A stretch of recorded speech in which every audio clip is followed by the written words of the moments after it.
Hi friends, இன்னைக்கு நம்ம இந்த வீடியோல எதை பத்தி பார்க்க போறோம்னு பாத்தீங்கன்னா R15 பைக்கோட ரியர் பிரேக் ஆயில் வந்து சேஞ்ச் பண்றது எப்படின்னு பார்க்க போறோம். ஆல்ரெடி இதுக்கு முந்தின வீடியோல நம்ம வந்து R15 ஓட ஃப்ரண்ட் பிரேக் ஆயில் வந்து சேஞ்ச் பண்றது எப்படின்னு போட்டுருந்தோம்.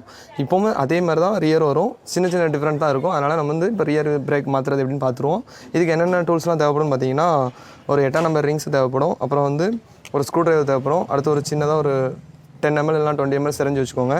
அதுக்கப்புறம் வந்து பிரேக் ஆயில் தேவைப்படும். இந்த பிரேக் ஆயில் வந்து நம்ம எங்கே வாங்கியிருக்கோம்னா yamaha ஷோரூமில் வாங்கியிருக்கோம். இதோட விலை வந்து 150 ரூபா வரும். சரிங்களா? நீங்கள் வந்து .3 .4 அந்த பிரேக் ஆயில்னு கேட்டிங்கனாலே தந்துடுவாங்க yamaha ஷோரூமில். அதுக்கப்புறம் பார்த்திங்கன்னா இந்த ஓஸ் ஒன்று தேவைப்படும். இது எதுக்குன்னா ஆயிலை வந்து ட்ரெயின் பண்ணுறதுக்கு தேவைப்படும். அதுக்கப்புறம் இந்த ஒரு கப் இருந்தால் கப் வச்சுக்கோங்க. அது ஆயில் பிடிக்கிறதுக்கு. ஒரு வேஸ்ட் கிளாத் ஆயில் வந்து ஏதாச்சும் இருந்துச்சுன்னா துடைக்கிறதுக்கு. அவ்வளோதான் ஃப்ரெண்ட்ஸ். இதில் வந்து அடிஷ்னலாக என்னென்னு பார்த்தீங்கன்னா ஒரு 10 நம்பர் ரிங்ஸ் மட்டும்தான் இந்த பேக் ரியர் பிரேக் ஆயில் மாற்றுறதுக்கு தேவைப்படும். சரி, இப்போ நம்ம இந்த வீடியோவில் பிரேக் ஆயில் எப்படி சேஞ்ச் பண்ணலாங்கிறத பற்றி தெளிவாக பார்க்கலாம். வாங்க நம்ம இப்போ வீடியோக்குள்ளே போகலாம். ஃப்ரெண்ட்ஸ், இப்போ வந்து R15 வந்து ரியர் பிரேக் ஆயில் வந்து எதில் இருக்குன்னு பார்த்தீங்கன்னா இந்த கவருக்கு உள்ளே தான் இருக்கும். பிரேக் ஆயில் வந்து ரிசர்வாயர் வந்து இதில் தான் இருக்கும். இதில் வந்து பேக் டிஸ்க் வந்து பின்னாடி இருக்கும். இதில் வந்து நம்ம ஏர் ஸ்க்ரூ வந்து ரிமூவ் பண்ணணும். அது உங்களுக்கு சொல்லியிருக்கேன் ஃப்ரண்ட்லேயே. இப்போ அதை நான் உங்களுக்கு காமிக்கிறேன். ஃபஸ்ட்டு இந்த பேக்கிங் எப்படி நம்ம கலத்தோம்னா ஃபஸ்ட்டு இதை கலத்துறதுக்கு நம்ம வந்து ஃபஸ்ட்டு வண்டியோட சீட்டை கலத்தணும் ஃப்ரெண்ட்ஸ். வண்டியோட சீட்டை நம்ம இப்போ கலத்திட்டு இதில் பார்த்தீங்கன்னா நான் வந்து உங்களுக்கு ஒரு 10 நம்பர் ரிங்ஸ் சொன்ன பார்த்தீங்களா, அது எதுக்குன்னா இந்த இதை கலத்துறதுக்கு தான் தேவைப்படும். சரிங்களா? இந்த பேனல் வந்து இந்த ஒரே ஒரு போர்டில் தான் இதில் நிற்கும். டேங்கோட கனெக்ட் பண்ணியிருப்பாங்க. நம்ம வந்து இதை வந்து இந்த ஸ்பேனர் வச்சு ரிமூவ் பண்ணிடுவோம்.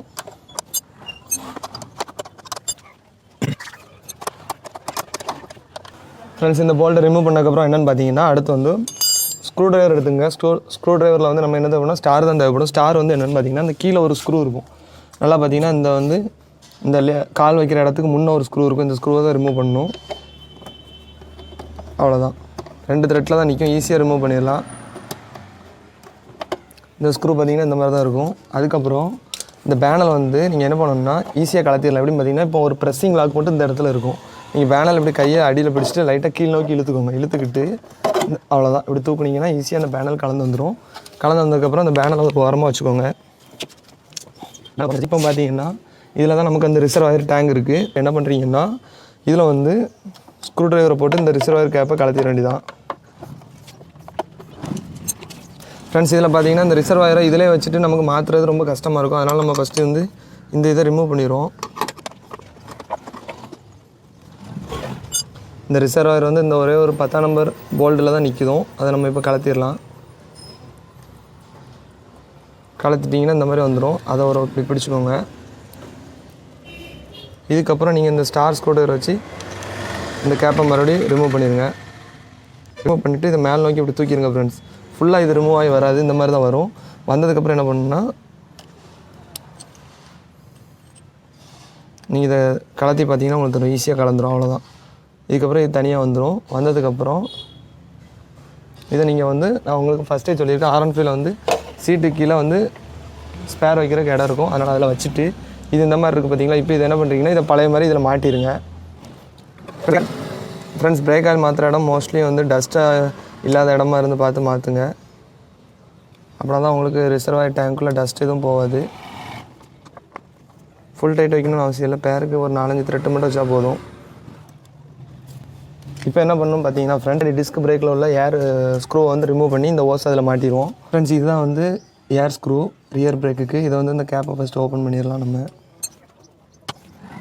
ஏர் கேப்பை ரிமூவ் பண்ணிவிட்டு இதில் வந்து 8 நம்பர் ஸ்பேனரை உள்ளே போட்டுக்கோங்க.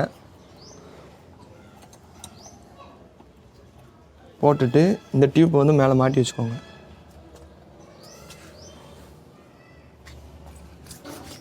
டியூப்பை மாட்டிட்டு அதில் இந்த கப்பை எடுத்து இப்படி வச்சுக்கோங்க. இப்போனா வந்து நம்ம பிரேக் ஆயில் ரிமூவ் பண்ண அந்த ஆயில் ஃபுல்லாக ட்ரைன் ஆகி இதில் வந்துடும். ஃப்ரெண்ட்ஸ், இப்போ என்னென்னு பார்த்தீங்கன்னா வந்து 20 ml சிரஞ்சு யூஸ் பண்ணுங்கன்னா இப்போ 20 ml சிரஞ்சு வந்து இதுக்குள்ளே போக மாட்டுக்கு. அதனால் நம்ம வந்து சின்ன சிரஞ்சு யூஸ் பண்ண ஆரம்பிச்சிட்டோம். சரிங்களா? இதை ஈஸியாக உள்ளே விட்டு நீங்கள் ஆயிலை ஃபுல்லாக வெளியே எடுத்துடலாம். ஃப்ரெண்ட்ஸ், ஆயில் எடுத்ததுக்கப்புறம் எக்கார்ந்து கொண்டும் பிரேக் அப்ளை பண்ணிடவே கூடாது ஃப்ரெண்ட்ஸ். அதில் மட்டும் ரொம்ப கவனமாக இருங்க. அப்ளை பண்ணிட்டீங்கன்னா ஏர் ஃபுல்லாக உள்ளே போயிடும். வேறு பபுள்ஸ் க்ரியேட் ஆயிரும். இப்போ நம்ம எல்லா ஆயிலும் எடுத்தாச்சு. என்ன பண்ண போகிறோம்னு பார்த்தீங்கன்னா புது ஆயிலை நம்ம உள்ளே ஊற்ற போகிறோம். புது ஆயில் ஃபுல்லாக உள்ளே ஊற்றியாச்சு. உள்ளே ஊற்றிட்டு இப்போ நம்ம என்ன பண்ணணும்னா ஏர் ஸ்க்ரூவை ரிமூவ் பண்ணணும். நான் இப்போ வந்து ஏர் ஸ்க்ரூவை ரிமூவ் பண்ணுறேன். ஏர் ஸ்க்ரூவை ரிமூவ் பண்ணிட்டேன். இப்போ வந்து பிரேக் அப்ளை பண்ணுறேன். அப்ளை பண்ண அந்த பழைய ஆயில் அப்படி ஓஸ் வழியாக வர ஆரம்பிச்சிடுது. இப்போ இங்கே என்னென்னு பார்த்தீங்கன்னா ஆயில் குறைஞ்சிடுச்சு. நம்ம வந்து ஆயிலை மறுபடியும் உள்ளே ஊற்றிடுறோம். ஊற்றிட்டு மறுபடியும் பிரேக் அப்ளை பண்ணுறோம். ஃப்ரெண்ட்ஸ், இப்போ வந்து பழைய ஆயில் வெளியே போய்ட்டு புது ஆயில் வர ஆரம்பிச்சிட்டு இப்போ என்ன பண்ணணும் பார்த்தீங்கன்னா நம்ம வந்து ஏர் ஸ்க்ரூவை வந்து டைட் பண்ணிட வேண்டியதான். ஃபுல்லாக டைட் பண்ணியாச்சு. இப்போ உங்களுக்கு இதில் பார்த்தாலே தெரியும் புது ஆயில் வர ஆரம்பிச்சிட்டு. இந்த கலர் பார்த்திங்கன்னா உங்களுக்கு தெரிஞ்சிடும். புது ஆயில் வர ஆரம்பிச்சிட்டு இப்போ ஃபுல்லாக டைட் பண்ணிவிட்டு இப்போ வந்து என்னென்னா பேலன்ஸ் ஆயிலை வந்து இந்த டிஸ்க் ஆயில் ரிசர்வ் ஆயிலில் ஊற்றுறோம். இப்போ நான் வந்து அப்பர் லெவலுக்கு மேலே தான் ஊற்றிருக்கேன். ஊற்றிட்டு இப்போ என்ன பண்ணணும் பார்த்தீங்கன்னா பிரேக்கை நல்லா லோட் பண்ணுவோம். பிரேக்கை நல்லா லோட் பண்ணிவிட்டு ஃபுல்லாக ப்ரெஸ் பண்ணி வச்சுக்கோங்க ஃப்ரெண்ட்ஸ். வச்சுட்டு ஏர் ஸ்க்ரூவை வந்து ரிமூவ் பண்ணணும். சரிங்களா? ரிமூவ் பண்ணிவிட்டு அதுக்கப்புறம் அப்படியே டைட் பண்ணிட வேண்டியதான். இந்த டைமில் வந்து பிரேக்கை டைட் பண்ணாமல் பிரேக்கை வந்து ரிலீஸ் பண்ணக்கூடாது. இப்போ ரிலீஸ் பண்ணிட்டு மறுபடியும் ப்ரெஸ் பண்ணி பாருங்கள். அந்த பழைய ஆக்ஷன் உங்களுக்கு அப்படி இருக்கும். அவ்வளோதான் ஃப்ரெண்ட்ஸ். இப்போ வந்து ஏர் நட்டு நல்லா டைட் பண்ணிவிட்டு ஓசை உருவிடலாம். இப்போ ஏர் கேப்பை மூடிடலாம். உங்களுக்கு ரிசர்வ் ஆயிலில் இப்போ ஆயில் வந்து நமக்கு அப்பர் லெவலுக்கு மேலே தான் இருக்குது. ஸோ அதனால் பிரச்சனை கிடையாது. குறைஞ்சாதான் கம்மி பிரச்சனை, மேலே இருந்தால் பிரச்சனை கிடையாது. நீங்கள் ஒருக்கா ரிசர்வ் ஆயிரை ஃபுல்லாக பார்த்துக்கோங்க. எந்த டஸ்ட் இது இருக்கான்னு பார்த்துக்கோங்க. எந்த டஸ்ட்டுமே இல்லை. இப்போ என்ன பண்ணணும் பார்த்தீங்கன்னா அப்படி நம்ம வந்து ரிசர்வ் ஆயிர் கேப்பை மூடிட வேண்டியதான். கேப்பில் ஏதாவது டஸ்ட் இருந்தால் தொடச்சி விட்டுக்கோங்க. இப்போ இதை அப்படியே மேலே வச்சு நம்ம லாக் பண்ணிட வேண்டியதான். எவ்வளோ அளவுக்கு டைட் வைக்க முடியுமோ ஃபுல்லாக வச்சு ரிசர்வ் ஆயிர் கேப்பை மூடிடுங்க. மூடிட்டு இப்போ இந்த நட்டை வந்து நம்ம ஃபுல் டைட்டாக ஏற்றிடலாம்.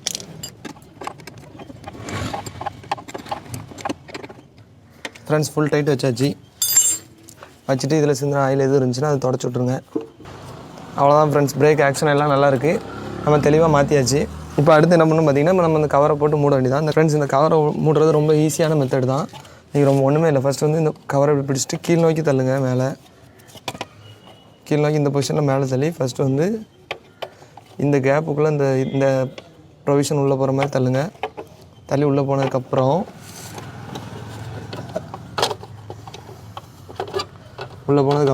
இந்த ப்ரெஸ்ஸிங் லாக்கை ஃபஸ்ட்டு போட ட்ரை பண்ணுங்கள். ப்ரெஸ்ஸிங் லாக்கை இப்போ அந்த பொசிஷனில் வச்சுட்டேன். நான் வச்சுட்டு இதை மறுபடியும் மேலே ஏற்றிட்டு நான் ப்ரெஸ்ஸிங் லாக் இன்னும் ப்ரெஸ் பண்ணலை. அந்த ப்ரொவிஷனில் வச்சுருக்கேன். இப்போ ப்ரெஸ் பண்ணால் லாக் ஆகிரும். ஆனால் லாக் ஆகாமல் இந்த இடத்துல ஒரு 2 த்ரெட்டு இந்த நட்டை ஏற்றிக்கோங்க. அவ்வளோதான். 2 த்ரெட்டு ஏற்றிட்டு இப்போ அந்த ப்ரெஸ்ஸிங் லாக்கு இதில் வந்து ப்ரெஸ் பண்ணுங்கள். அவ்வளோதான். ப்ரெஸ் பண்ணியாச்சு. பண்ணிவிட்டு இப்போ வந்து இந்த கீழே உள்ள ஸ்க்ரூவை அப்படி லாக் பண்ணிடுங்க.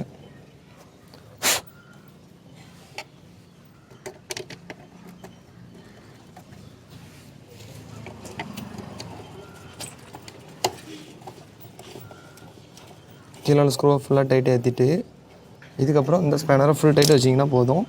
ஸ்பேனர் வந்து அழகாக சீட்டிங் ஆயிரும்.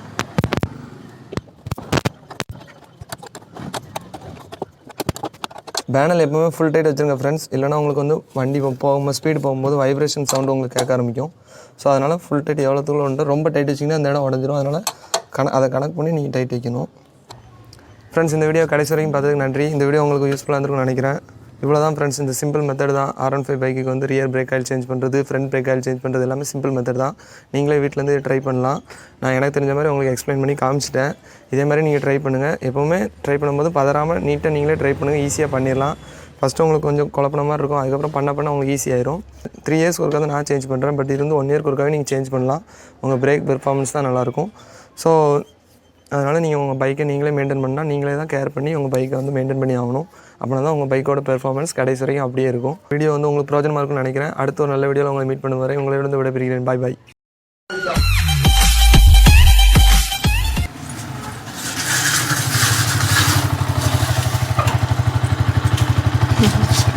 ஃப்ரெண்ட்ஸ், நீங்களே பார்த்துருப்பீங்க பிரேக் எந்தளவுக்கு தெளிவாக இருக்குது.